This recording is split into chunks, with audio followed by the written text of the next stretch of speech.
I remember a lesson in high school that was centered around mortgages.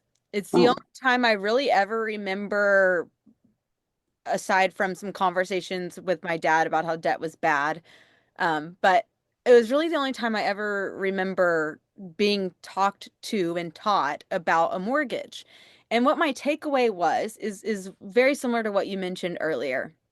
By the time you look at what you actually paid at the end of your 30 years, you've purchased this house 2 to 5 times, right? You bought a $200,000 home and you've paid like $1 million for this $200,000 home. And I remember asking my teacher, "That's stupid. Why would anyone do that? Like you can see it. Why would you do that?"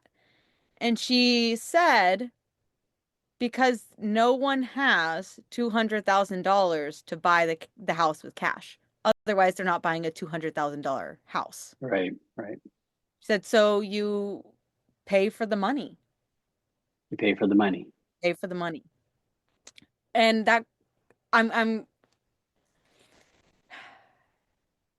I was dumbfounded as a kid as to like why wouldn't you just save the money? And she's like, "Well, by time you would save your Hmm. $200,000, Hmm. Hmm. that house isn't worth $200,000 anymore. Hmm. Everything else has gone up. Like, how long do you have to work Right.